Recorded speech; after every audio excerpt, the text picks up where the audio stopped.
ఇటీవల ఒక ఈవెంట్లో మీరు పుష్ప సినిమా గురించి మాట్లాడుతున్న సందర్భంలో అది ఎందుకు అలా రాంగ్గా పోయింది, అంటే సోషల్ మీడియా ఎందుకు ట్రోల్ అవుతుంది, దాని గురించి ఏంటి సార్?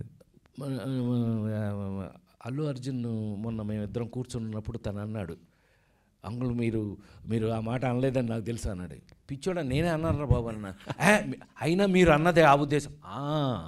నేనన్న ఉద్దేశం అది కాదు, కానీ అది ఎవరికో పాపం ఇప్పుడు ఎట్ట తయారైందంటే, sorry to social media brothers, మీరేమనుకోవద్దు, ప్రధాన్ని వేరే నెగిటివ్ యాంగిల్లోనే చూస్తుంటే ఒకళ్ళని గట్టిగా పట్టుకుని అడిగాను నేను. బాగా చనువు ఉన్నా, ఇక మా సురేష్ లాగే చనువు ఉన్నావు అని గట్టిగా పట్టుకుని, ఏంట్రా చెప్పింది ఏంటి, ఏం రాసావు అని అంటే, అన్నయ్య టైటిల్ అట్టా పెట్టకపోతే ఎవడో చూడలేదు అన్నయ్య అన్నాడు. Thank you very much.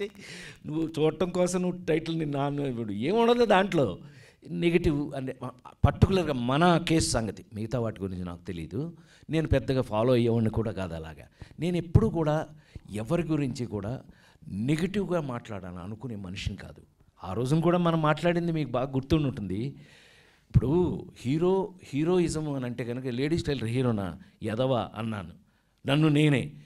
Ladies tailor ఈ రోజుకి ప్రపంచంలో ప్రతి వాళ్ళ ఇంట్లోనూ ఉన్న సినిమా కదా, అని ఎదవా నేను ఎలా అంటాను అని ఎవడో తీయలేదు దాన్ని పక్కకి, ఎందుకని నా మీద నేనే జోకేసుకున్నాను కాబట్టి.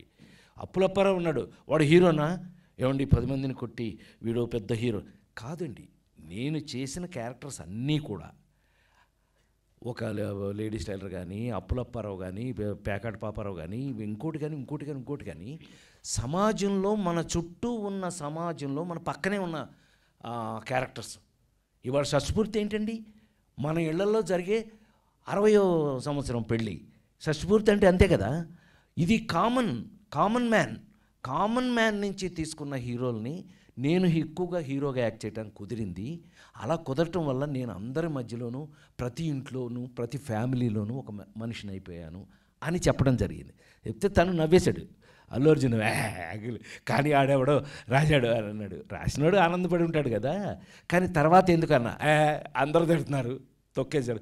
అది దొంగే కదా, దొంగ కాకపోతే ఆడేమన్నా మహానుభావుడు, ఆడేమన్నా ఇదేంటి మహాత్మా గాంధీయా కాదు కదా. పుష్పలో వాడు దొంగే కదా, పైగా ఎర్రచందనం దొంగ, మరీ దొంగ, అది మామూలు దొంగ కాదు, ఎదవా అని అంటే నవ్వేశాడు. తను నవ్వాడు, నేను నవ్వాను.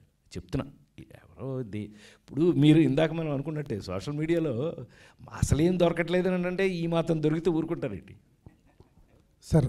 రాజేంద్ర ప్రసాద్ గారు సార్, గ్లిమ్స్ చాలా బాగుంది సార్, చాలా ఎమోషనల్గా ఉంది సార్. ప్రతి పెద్దవాళ్ళ జీవితంలో జరిగేదే మా జనరేషన్ కూడా తెలియాల్సిన అంశం. చాలా బాగుంది గ్లిమ్స్ సార్.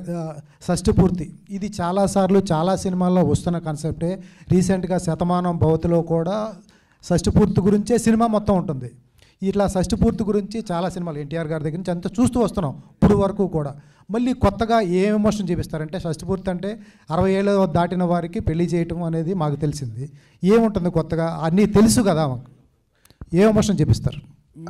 మీకు ఎప్పుడు నేను చెప్పేది ఒకటి, సింపుల్గా ఒక క్వశ్చన్ అడుగుతాం మిమ్మల్ని. ప్రేమ ఒక అబ్బాయి గోల, ఒక అబ్బాయి ఒక అమ్మాయి ప్రేమించుకోవటం కదా ప్రేమ అంటే. మరి ఇన్ని వేల సినిమాలు ఎందుకు వచ్చినాయి?